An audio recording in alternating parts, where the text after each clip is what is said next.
Semangat pagi. Hari ini kita akan membahas dasar-dasar dulu ya dari membaca cepat. Hari ini kita membahas tentang perbandingan antara e-book dan buku biasa. Mengapa hal ini kami sampaikan? Karena banyaknya pertanyaan dan mindset yang salah terhadap e-book.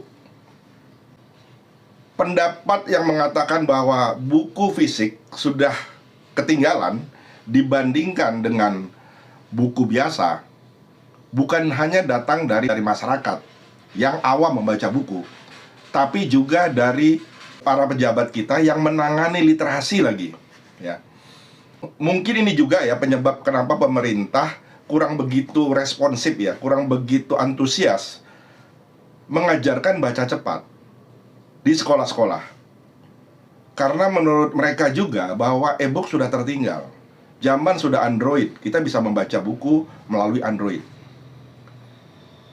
Secara logika bisa jadi benar, karena sudah ada gadget yang bisa membaca e-book.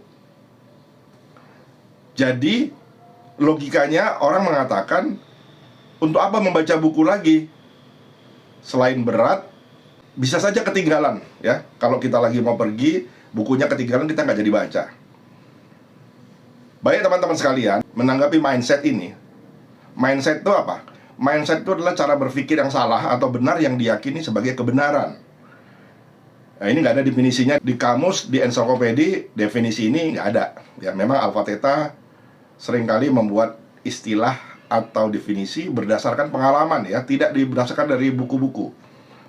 Karena bisa saja yang di buku-buku salah atau sudah tertinggal.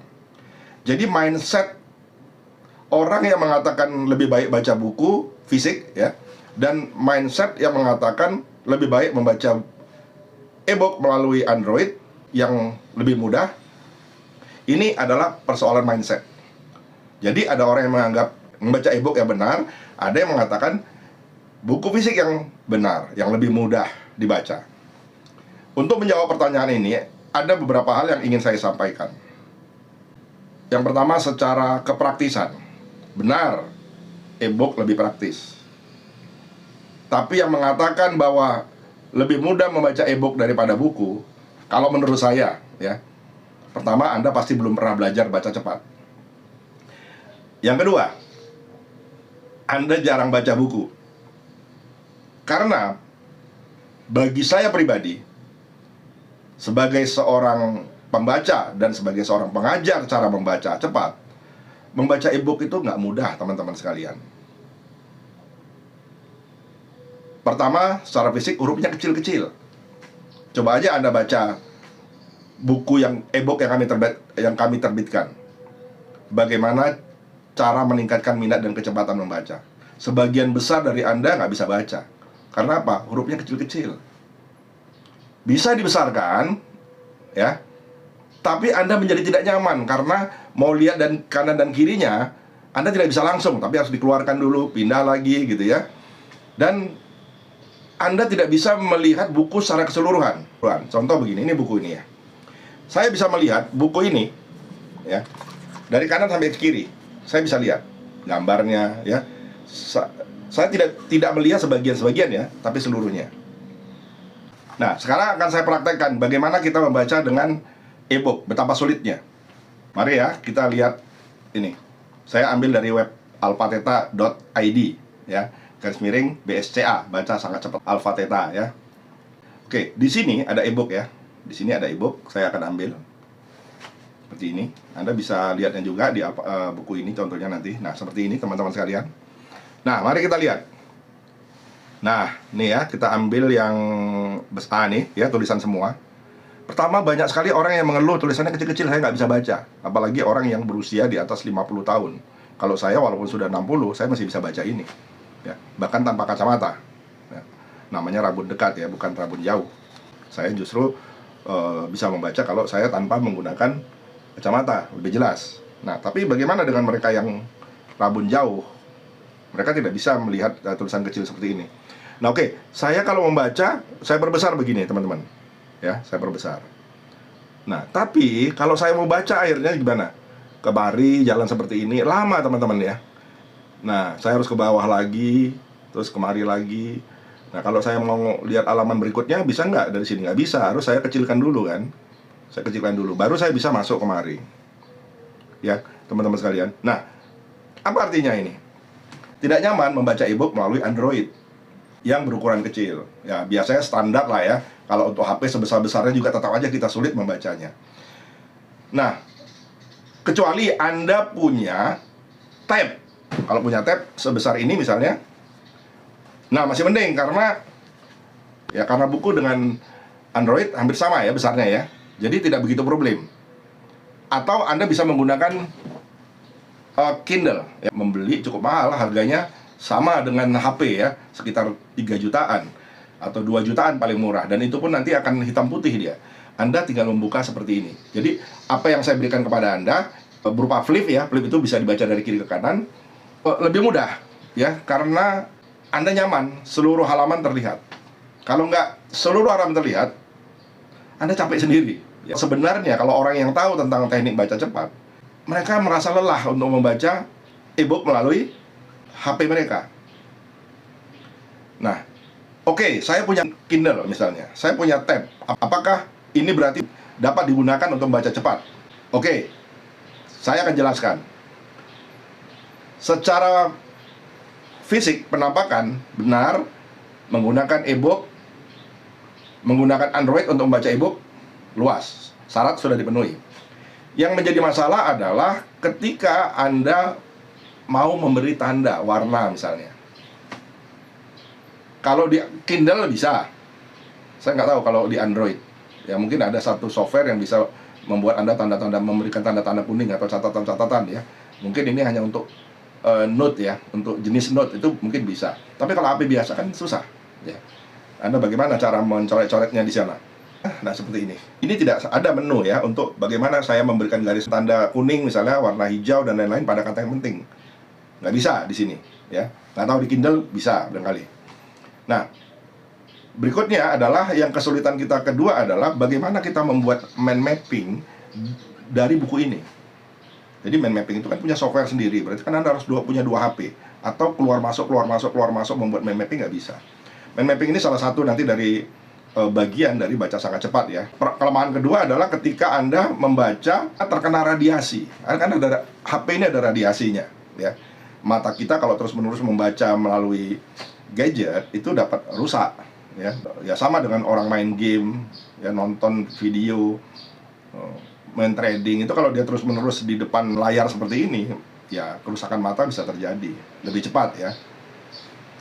Nah, jadi apalagi kelemahan dari Android atau gadget atau gawai ya, adalah HP Anda kalau hilanglah semua buku yang Anda baca. Anda sudah tidak bisa lagi presentasi ya. Anda cuma mengandalkan ingatan, buku fisiknya nggak ada, yang Anda coret-coret udah nggak ada. Beda halnya kalau Anda membaca buku fisik, Anda masih punya catatan-catatan ya, kalimat atau kata penting yang Anda berikan tanda-tanda itu masih tertinggal di buku. Jadi kalau Anda tidak memiliki hanya satu HP untuk membaca cepat, ini Anda akan mengalami nanti kesulitan. Diperlukan 2 HP kalau Anda mengandalkan e-book sebagai bahan bacaan.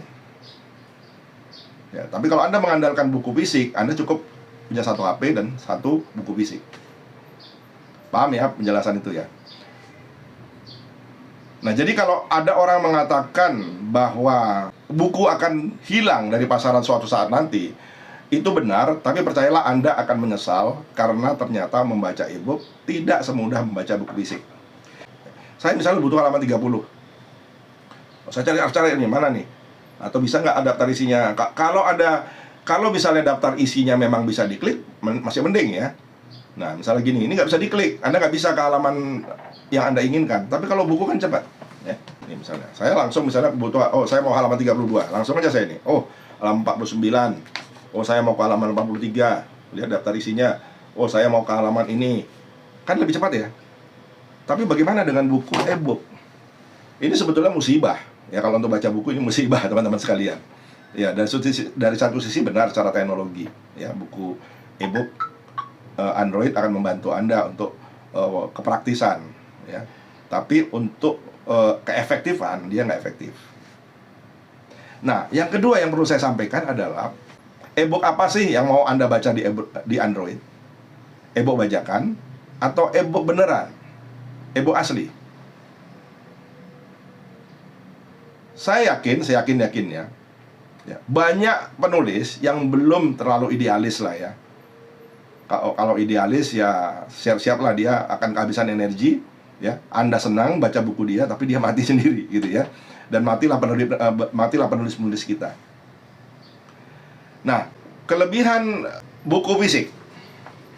Kelebihan buku fisik pertama adalah sebetulnya nggak berat-berat juga membawa buku seperti ini ya. Saya kemana-mana selalu bawa 2 buku di tas saya. Saya selalu membaca kalau saya berada di dalam perjalanan, di kereta api, di busway, ya, di pesawat terbang, saya baca buku. Saya naik pesawat landing, kemudian pesawatnya mendarat, saya selesai 1 buku. Oke? Nah, alasan tadi kepraktisan menurut saya tidak juga ya, jadi kita bantah. Yang kedua, saya bisa membaca 1 halaman, ya. Saya tidak bisa membesarkan ya, scale up gitu nggak bisa, ya. Kalaupun bisa, saya nggak bisa ngelihat yang di atasnya. Saya hanya melihat bagian ini kan, tapi kan memang nggak bisa. Saya bisa melihat ini 1 halaman gitu. Saya mau balik kapanpun dengan secepatnya kan. Dan 1 halaman yang saya lihat. Nah, syarat untuk baca cepat nanti Anda harus melihat semua halaman, nggak bisa sepotong-sepotong seperti tadi. Justru Anda lamban dalam membaca nanti, ya. Oke ya, jadi yang berikutnya, buku yang di-e-bookkan pastilah buku lama. Nggak ada itu buku Tung Daseng Waringin yang baru diterbitkan, tiba-tiba diterbitkan jadi e-book. Emang siapa yang bayar royalti ya dia? Kan nggak ada ya. Kecuali buku bajakan. Nah, pertanyaannya kalau buku bajakan, Anda tahu nggak risikonya? Siapa yang mengedarkan buku bajakan itu bisa dituntut hukuman penjara fisik 10 tahun maksimal, atau dan denda 4 miliar rupiah. Bayangin, Anda men-share ya bukunya Tung Daseng Waringin, bukunya Anthony Robin, buku saya dan buku-buku penulis lain. Anda share tanpa Anda tahu tentang hak cipta. Kemudian Anda mendapat bayaran mungkin cuma 100.000, tapi dendanya teman-teman sekalian adalah 4 miliar. Atau hukuman penjara 10 tahun. Mau? Kalau mau ya silakan dicoba. Jadi kalau Anda tidak melihat buku-buku baru, termasuk buku lama, ya, kalau memang penerbitnya masih hidup, ya, Anda bisa dikenakan denda tadi dan hukuman penjara tadi kalau dia mengadu. Dan jangan lupa pembajakan buku. Jadi apa yang Anda lakukan tadi itu adalah pembajakan buku ya, pelanggaran hak cipta. Itu bukan delik aduan. Tapi kalau ada orang, misalnya siswa saya ini melihat buku saya ada yang memfoto ya, memfoto kemudian menguploadnya, menyebarluaskannya, menjualnya, dia bisa mengadu. Atau teman saya misalnya tidak suka dengan ini, atau suatu kelompok misalnya Gerben Bari, Gerakan Revolusi Mental Berbasis Literasi, mengadukan Anda bisa. Itu masalah hukuman ya. Nah, sekarang pertanyaannya, adakah penulis buku yang menyebarluaskan bukunya yang baru secara gratis? Oh, ada Pak, ada ya. Tapi ya, pastilah ada tujuannya. Kalau nggak mau disebutkan dengan jebakan Batman. Nah, saya mengakui ya, Alpateta menerbitkan buku Bagaimana Cara Meningkatkan Minat dan Kecepatan Membaca. Di belakangnya ada daftar biaya pelatihan, ada iklan-iklan saya. Saya nggak dapat uang, tapi saya dapat publikasi. Anda membantu saya mempublikasikan. Bedanya, ketika Anda mempublikasikan, ada orang yang tertarik kemudian menghubungi Anda dapat komisi yang besarnya antara 20-30% dari kami. Nah, ini hak ciptanya tetap pada saya, tapi hak edarnya saya berikan kepada Anda. Dan itu pun hanya kepada orang tertentu.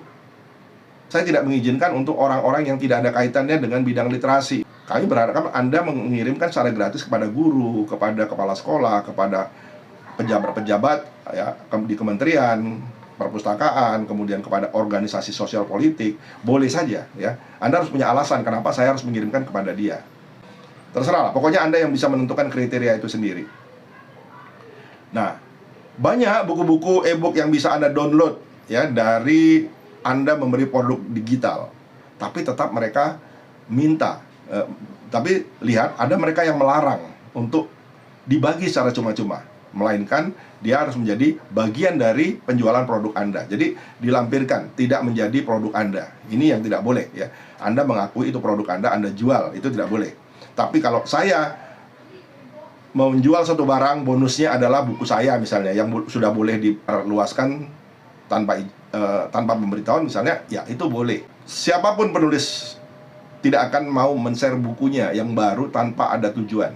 Mungkin saja tujuan itu tidak kelihatan ya, misalnya dia berharap dia terkenal gitu ya dengan buku ini. Bisa jadi, boleh ya, tapi nggak banyak. Rata-rata penerbit, rata-rata penulis ingin bukunya diterbitkan jadi buku, kemudian dijual dapat royalti. Rata-rata begitu teman-teman sekalian. Sebenarnya kalau kita mau meningkatkan minat baca, pemerintah bisa menjadi fasilitator loh ya. Misalnya begini, saya ingin menerbitkan buku bagaimana cara berternak lele misalnya. Kemudian pemerintah membeli dan menerbitkan dalam bentuk e-book. Nggak ada masalah, karena pemerintah sudah membeli pada saya dan membagikannya kepada teman-teman sekalian. Saya misalnya membuat buku e-book ya, bagaimana membaca cepat. Kemudian pemerintah membeli atau menyewa ya istilahnya ya. Saya tidak boleh menjualnya lagi. Saya juga harus membagikannya gratis kepada Anda. Tapi bolehkah nama saya dihapus dari sana? Tidak boleh ya. Nama saya tetap harus ada di sana sebagai pemilik hak cipta dari buku tersebut, walaupun dibeli. Nah teman-teman sekalian, jadi jelas ya. Kemarin pun waktu di awal kursus ini ada yang bertanya, Pak, mana lebih mudah membaca e-book atau buku fisik? Terjawab sekarang ya, buku fisik. Jika ada pertanyaan lagi tentang e-book ini dan buku fisik, silakan bertanya di kolom komen YouTube atau di grup WA kita. Kalau misalnya ada yang Anda keberatan misalnya tentang ini, silakan ya. Saya akan jadikan ini masukan. Bisa saja ternyata Anda benar, Android lebih mudah. Nah, tapi tolong berikan argumentasinya. Argumentasi saya berikan karena memang berdasarkan pengalaman orang lain ataupun pengalaman saya sendiri. Baca cepat memiliki persyaratan tertentu. Seperti misalnya Anda harus bisa melihat buku dari seluruh halaman. E-book tidak bisa, khususnya bagi orang yang katanya rabun untuk melihat yang dekat. Harus ada 2 HP kalau Anda menggunakan e-book di dalam Android. Kalau Anda menggunakan buku fisik, cukup 1 HP. Karena nanti Android ini kita bisa jadikan suatu alat untuk mempercepat baca kita, termasuk mengingat dan mempresentasikan apa yang sudah kita baca. Kalau di sekolah kan susah ya, 1 HP saja mereka mungkin sulit masuk, apalagi sampai 2 HP. Dan kami juga tidak menganjurkan Anda bawa 2 HP ketika Anda berada di pelatihan saya, karena syaratnya adalah buku. Nah, nanti buku yang kita gunakan untuk alat belajar adalah buku yang sudah saya terbitkan. Jadi buku ini akan menjadi pedoman bagi semua orang dan sekaligus sebagai alat pelatihan. Paham? Oke. Salam Alpha Theta, salam Power Ranger, siap berubah.